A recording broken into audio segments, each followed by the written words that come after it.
Hi, this is David Hughes for another film for Genealogy Basics. And this is some odds and ends that we didn't have a chance to cover in the class. It's just a little bit of this and that. Um, what I wanted to share is to start with, how do you continue learning about genealogy? And uh, just like this is going to be stored in YouTube, there's a massive, massive number of YouTubers that specialize in genealogy. Whenever I have a topic that I know nothing about or need to get more information around, I go onto YouTube and research genealogy and that topic, put those terms in, and often I get the videos that I'm really interested in. So um, this is, a great place. There's a genealogy TV, uh, was really good, and then Family Fanatics, Genealogy Fanatics. Um, so there are some great YouTubers. And I've mentioned also like the Barefoot Genealogist that does YouTubes for Ancestry, about using Ancestry. So um, great source. Uh, Magazines, I will tell you the two that I read all the time is Family Tree Magazine, which also then pushes a lot of classes and workshops. You don't have to do those. But then this other is Internet Genealogy. It recently merged with another magazine. So even though it says Internet Genealogy, which talks about a lot of online sources, and it has articles that show how online resources, and some of them are very specialized, help break a case for the authors. Um, it also has some broader topics that have nothing to do with online genealogy. Uh, then, of course, you can do more classes. There's these ProGen classes, GRIP, and then I mentioned in class I took these Boston University's classes, which are graded, and this 15-week one, which is really difficult, but you learn a lot. And I would take them in this order. Um, the genealogy principles is graded, but the grade doesn't translate into a certificate or anything. So a lot less pressure uh, on that. But um, then attend genealogy conferences. These things are a lot of fun to go to.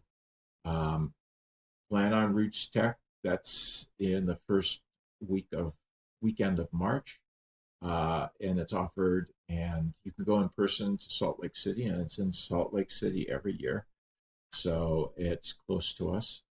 Um, but then often local organizations have different conferences or workshops.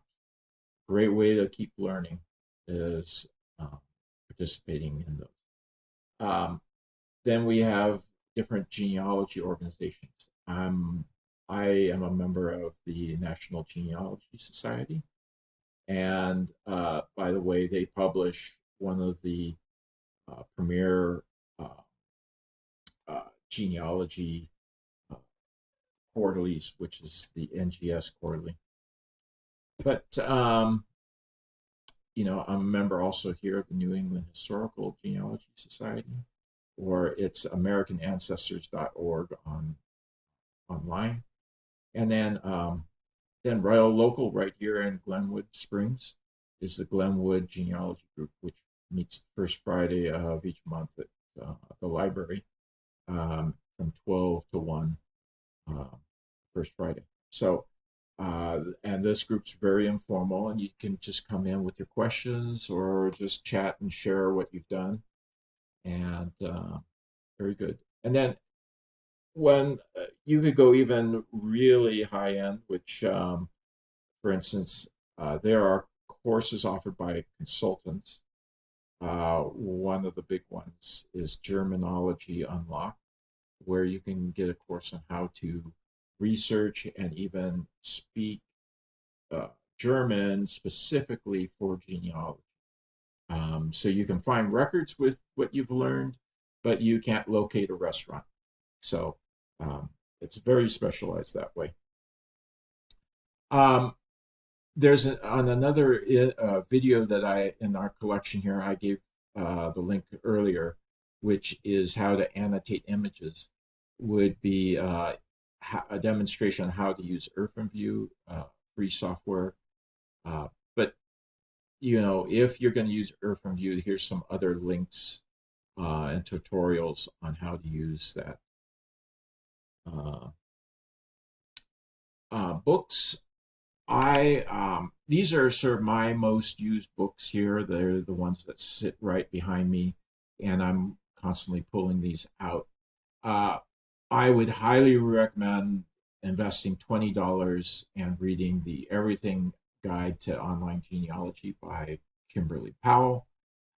She is one of the instructors at the Boston University, and uh, excellent book, and it's well laid out. And before each set of like links, it describes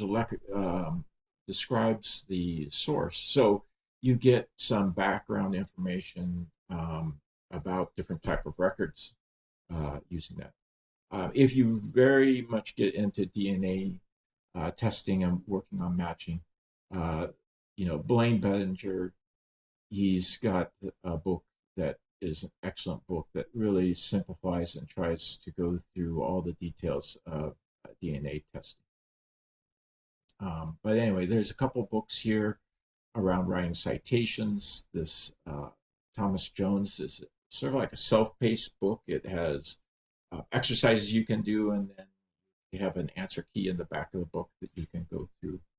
And then here, Elizabeth Show Mills. This is a huge book, but it has all sorts of templates on how to write citations. Sorry about that. But anyway, some other things. Here's this Board of Certification of Genealogists, the genealogy standards. This book goes through all that. What is meets a genealogy standard. And then these are completely optional down here. I have a Chicago manual cell. It's expensive, but it does have a lot of information that if you are writing a lot, this is a great source for making sure that you format things correctly and you use terminology correctly. Anyway, then to save money, I've got a few ideas here, and a lot of them are actually repeated down here. If there's a site to get free templates and guides and on genealogy bargains, but you know, use your Ancestry library edition, My Heritage library edition. Use Ancestry library editions right now. It is still available from home through our library. It still has the COVID settings. It might switch at any time, and they might be forced to go to the library. But I think it's well worth going down to the library and using Ancestry Library Edition. It's so friendly and easy to use, and easy to transfer the records back to your home computer. I highly recommend that. Of course, Family Search is free anywhere. So, sometimes you just have to do the pay versions. But what I recommend, for instance, like newspapers.com, is save up a large number of searches that you want to do and be real disciplined about this. And then subscribe for only 1 month to one of these sites. For the usage, it then becomes real economic. It might look inefficient because you're paying a higher rate for just a single month, but you then turn it off immediately after you finish doing all your searches, and then you move on, and you only pay for what you need. Um, then on all these sites, any subscription site, there will also be free trial periods. Take advantage of that. I would save up, um, again, searches that you need anyway.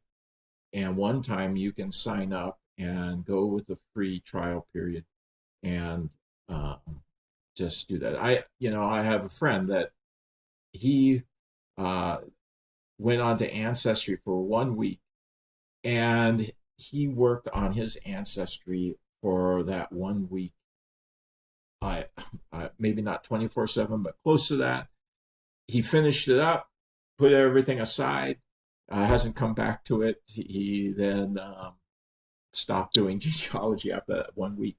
But anyway, he worked really hard, got a huge amount of information put together, and was happy with what he did, and that was it. So he didn't pay a dime. Look for go down to the library. You might be able to check out genealogy books that you want to read, some from that list that I showed you. And if it's not here, maybe through the interlibrary loan, you can get a copy of that book. Here's a bunch of look for free websites. When you go into Cindy's list that we talked about before, it will describe to you what's free or not, and you'll find out that real quickly working through those websites. But a lot of birth records, at least maybe indexes, maybe not images, but indexes will be available for free in many places, many archives. But hunt around. And then there's free databases right here. Again, Genealogy Bargains, will come back to that. He has a list of free databases. Wait for free access specials. Last President's Day weekend, newspapers.com, and I got the link actually through this Genealogy Bargains. But newspapers.com opened up their whole site for 1 month or 1 weekend, a 3-day weekend for free. And I'll tell you, I took advantage of that, and I did a lot of research. Sometimes Ancestry turns on access, and this is spotty. It's here, hit and miss, but it's come on before, sometimes for a week.